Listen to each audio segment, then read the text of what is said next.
That is why I cannot free range my chickens. Flying over the house right now. Sometimes they land on the fence and look at the chickens. But that's why, unfortunately, I have to keep them inside of their coop.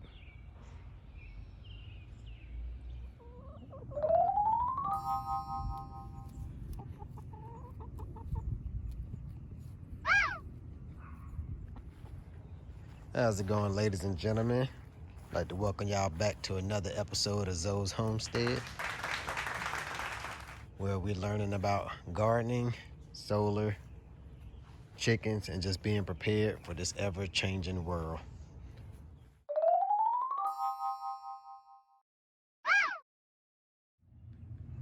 So what we're gonna go ahead and transplant right quick are these 5 containers. I have 3 bell peppers, an okra, and then a cantaloupe back there. And we're gonna go ahead and get them out of these smaller containers and put them in these 5-gallon grow bags. I'm gonna use a little bit of my compost that I have left over, and then I'll be using some store-bought soil.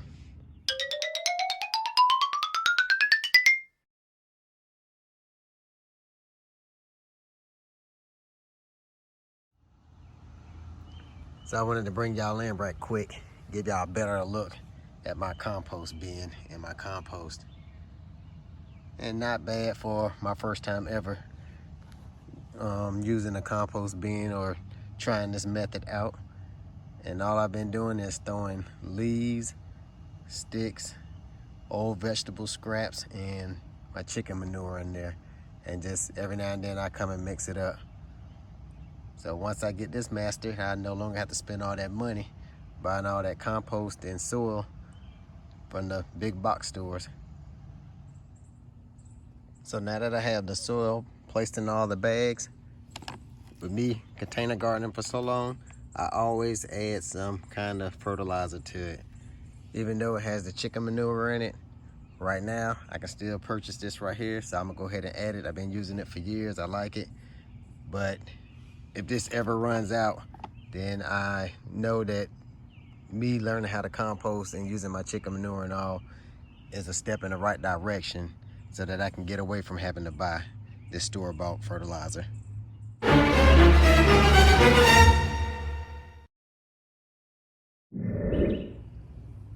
Okay, so now I'm about to go ahead and grab my shovel, and I'm gonna mix the soil up just a little bit in the bag since I added the fertilizer.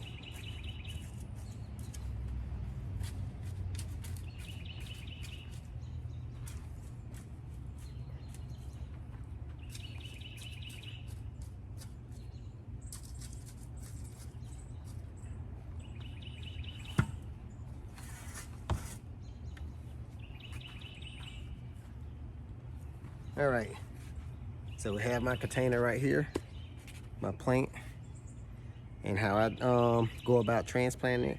I always take my hand like this right here and place it down like that right there to hold it down, and then I end up flipping it upside down, but I'm holding this so it doesn't fall out.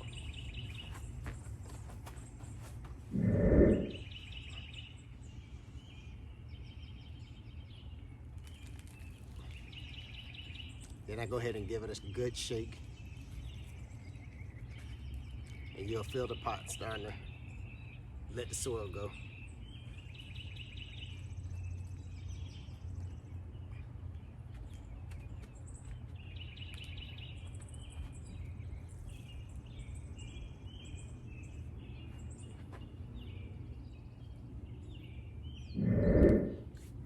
Then I go ahead and do all these plants like that, and then I'll add some soil all around it.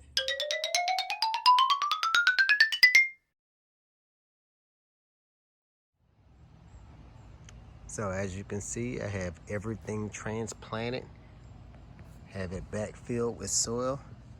Now we're gonna go ahead and get everything watered in real good.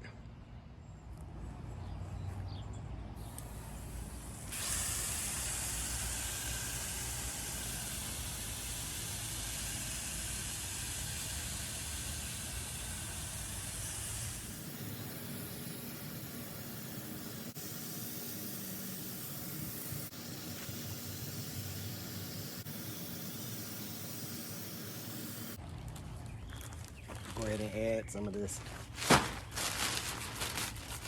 pine bark nuggets to it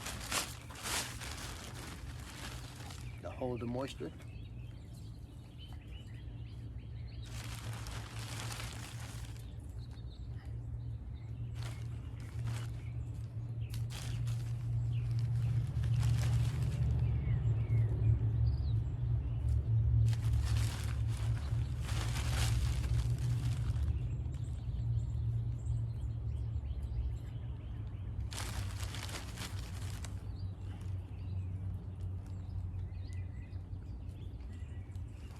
All right, so I'm gonna go ahead and knock out the rest of them, and then we'll get back with you. We have the pine bark down around all of the plants. We're gonna go ahead and get them moved to their position in the garden. All right, so you see I got everything to the new spot in the garden. Got the okra plant right there, the 3 pepper plants, and then back there, the cantaloupe plant. Usually when I do my garden, I direct sow right into whatever container I plan on leaving it in. I try to grow all my stuff from seed. Everything I planted was from seed except my fruit trees and stuff right there. And then my onions, I got the little shallots when I started. But everything else I grew from seed. But like I said, usually I direct sow right into the container that I plan on using. But this year I used these containers right here. I used the red cups you can get at your local grocery store, and I also used like a miniature greenhouse. But that's how I transplant my stuff when I do it a different way. But hopefully everybody garden is taking off, doing good, and we'll catch you on the next one.